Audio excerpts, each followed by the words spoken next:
Viewers எல்லாருக்கும் cooking jet இன் hearty welcome.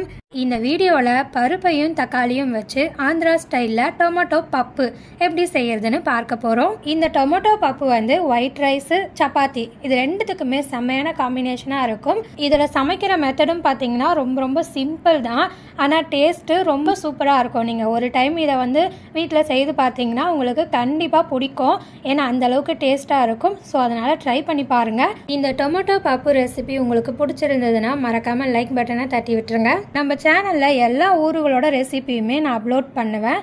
அதையெல்லாம் நீங்கள் பார்க்கணும்னா அதுக்கு சப்ஸ்கிரைப் பண்ணி மறந்துடாமல் பெல் பட்டனை அழுத்தி வச்சுக்கோங்க. அப்போ தான் உங்களுக்கு நோட்டிஃபிகேஷன் உடனே வரும். இப்போ வாங்க இந்த டேஸ்டியான ஆந்திரா பப்பு எப்படி செய்யறதுன்னு பார்க்கலாம்.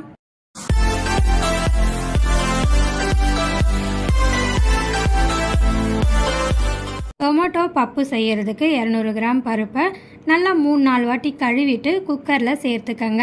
இந்த 200 கிராம் பருப்பு பார்த்தீங்கன்னா 4 பேர் சாப்பிட்றதுக்கு சரியாக இருக்கும். சப்போஸ் உங்களுக்கு அதிக பேர் சமைக்கணும், அதாவது ஒரு 8 பேருக்கு சமைக்கணும்னா நான் சொல்லியிருக்கேன் இல்லையா, இந்த அளவுகளை அப்படியே டபுளாக சேர்த்துக்கங்க. இல்லை 2 பேருக்கு தான் சமைக்க போகிறீங்கன்னா நான் சொல்லியிருக்க அளவுகளை அப்படியே பாதியாக குறைச்சிக்கங்க. அடுத்து இந்த பருப்பு கூட வெங்காயத்தையும் சேர்த்துக்கணும். அதுக்கு வந்து ஒரு மீடியம் சைஸ் வெங்காயத்தை ரஃபாக கட் பண்ணிவிட்டு சேர்த்துக்கங்க. அடுத்து இதில் தக்காளி சேர்த்துக்கணும். 4 மீடியம் சைஸ் தக்காளியை இந்த மாதிரி ரஃபாக கட் பண்ணிவிட்டு சேர்த்துக்கங்க. அடுத்து இதில் 2 பச்சை மிளகாவை கட் பண்ணிவிட்டு சேர்த்துக்கங்க. பச்சை மிளகாவில் இருக்க விதையை எடுத்துடாமல் அதையும் சேர்த்துக்கங்க, அதுதான் வந்து நமக்கு நல்ல காரம் தரும். அடுத்து இதில் 1 டீஸ்பூன் அளவுக்கு மிளகாய் தூள் சேர்த்துக்கங்க.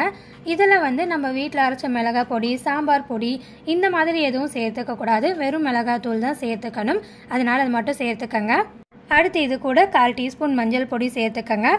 அடுத்து இது கூட புளி சேர்த்துக்கணும். புளி பார்த்தீங்கன்னா ஒரு சின்ன கோலி குண்டு அளவுக்கு மட்டும் எடுத்துக்கங்க, நிறைய சேர்க்காதீங்க. ஏன்னா நம்ம வந்து ஆல்ரெடி 4 தக்காளி பழம் சேர்த்துருக்கிறோம், அதுலேயே வந்து நல்ல புளிப்பு இருக்கும். அதனால இந்த அளவுக்கு மட்டும் புளி எடுத்துட்டு ஊற வச்சு கரைச்சிட்டு பருப்பில் சேர்த்துக்கங்க. அடுத்ததாக இதில் 1 டீஸ்பூன் எண்ணெய் சேர்த்துக்கங்க. எண்ணெய் சேர்த்து பருப்பு வேக வைக்கிற பழக்கம் உங்களுக்கு இருந்துச்சுன்னா எண்ணெய் சேர்த்து பருப்பு வேக வச்சுக்கோங்க. அப்படி இல்லைன்னா எண்ணெய் சேர்க்காமையே வேக வச்சுக்கோங்க. அடுத்து இதில் பருப்பு வேக வைக்கிறதுக்கு தேவையான அளவுக்கு தண்ணி சேர்த்துட்டு நல்லா மிக்ஸ் பண்ணி விட்டுக்கோங்க. இப்போ இந்த பருப்பு வேக வைக்கிறதுக்கு தண்ணி அளவு பார்த்தீங்கன்னா நம்ம வீட்டில் பருப்பு எடுக்கும்போது கப்போ டம்ளரோ ஏதோ ஒன்றத்தை யூஸ் பண்ணி அளந்து எடுப்போம். அதில் நீங்கள் எந்த பாத்திரத்தை யூஸ் பண்ணி பருப்பை அளக்குறீங்களோ அதில் 3 மடங்கு தண்ணி சேர்த்துக்கங்க, அது வந்து சரியாக இருக்கும். அடுத்ததாக குக்கருக்கு மூடியை போட்டு 4லேருந்து 5 விசில் வர வரைக்கும் வேக வச்சுக்கோங்க. 4 விசிலே சில குக்கரில் வந்து பருப்பு நல்லா வெந்துடும். ஸோ நீங்கள் யூஸ் பண்ணுற குக்கரில் பருப்பு குழையாமல் வேக வைக்கிறதுக்கான விசில் அளவு என்னவோ அதுக்கேற்ற மாதிரி வச்சுக்கோங்க. நான் வந்து இந்த பருப்பை வேக வைக்கிறதுக்கு 5 விசில் வச்சு வேக வச்சுருக்கிறேன். இப்போ அடுப்பை ஆஃப் பண்ணிக்கிறேன், ப்ரெஷர் தானாக ரிலீஸ் ஆகட்டும். இப்போ பார்த்தீங்கன்னா குக்கரில் இருக்க ப்ரெஷர் ரிலீஸ் ஆகிடுச்சு. நான் குக்கரை ஓப்பன் பண்ணிக்கிறேன். பாருங்கள் பருப்பு வந்து நல்லா சூப்பராக வெந்திருக்கா.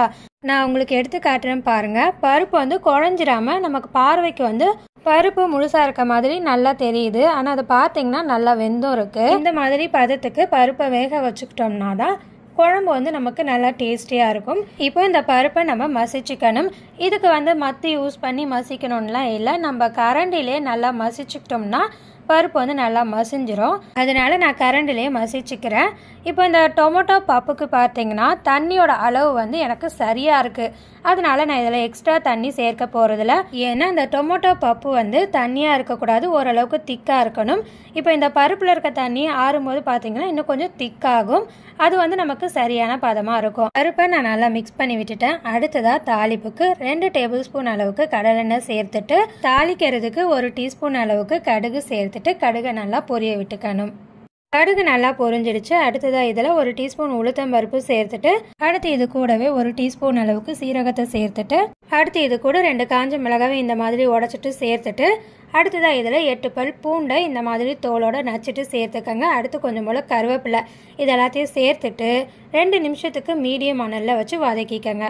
2 நிமிஷத்துக்கு நல்லா வதக்கினதுக்கு அப்புறமா அடுப்பை ஆஃப் பண்ணிவிட்டு இதில் வந்து 1/4 டீஸ்பூன் அளவுக்கு பெருங்காயத்தூள் சேர்த்துட்டு இந்த எண்ணெயோட சூட்டுலேயே பெருங்காயத்தூளை நல்லா கலந்து விட்டுக்கங்க. நல்லா மிக்ஸ் பண்ணி விட்டதுக்கு அப்புறமா இந்த தாளிப்பை எடுத்து நம்ம ஏற்கனவே வேக வச்சு எடுத்து வச்சிருக்கிற தக்காளி பருப்பில் சேர்த்துக்கணும். அடுத்ததாக இதில் 1 டேபிள் ஸ்பூன் அளவுக்கு நெய் சேர்த்துக்கணும். நெய் சேர்க்கிறதுனால நம்மளுடைய தக்காளி பருப்பு வந்து வாசனையும் டேஸ்ட்டும் வந்து அதிகமாகும். இப்போ இந்த தாளிப்பை குழம்புல நல்லா மிக்ஸ் பண்ணி விட்டுக்க வேண்டியது தான். அவ்வளோதாங்க. ரொம்பவே டேஸ்டியான ஆந்திரா ஸ்டைல் டொமேட்டோ பப்பு ரெடி பண்ணியாச்சு. இந்த டொமேட்டோ பப்புக்கு உருளைக்கிழங்கு வறுவல், வாழைக்காய் வறுவல், முட்டை ஆம்லேட், அவக்காய் ஊறுகாய் இதில் எது உங்களுக்கு பிடிச்சிருக்குதோ அதை சைட் டிஷ்ஷாக வச்சு சாப்பிடுங்க. இந்த ரெசிபி உங்களுக்கு பிடிச்சிருந்ததுன்னா மறந்துடாமல் லைக் போட்டுருங்க. நான் அப்லோட் பண்ணுற ரெசிபி வீடியோஸ்லாம் பார்க்கணும்னா சப்ஸ்கிரைப் பண்ணி பெல் பட்டனை அழுத்தி வச்சுக்கோங்க. அடுத்த ரெசிபி வீடியோவில் பார்க்கலாம். நன்றி, வணக்கம்.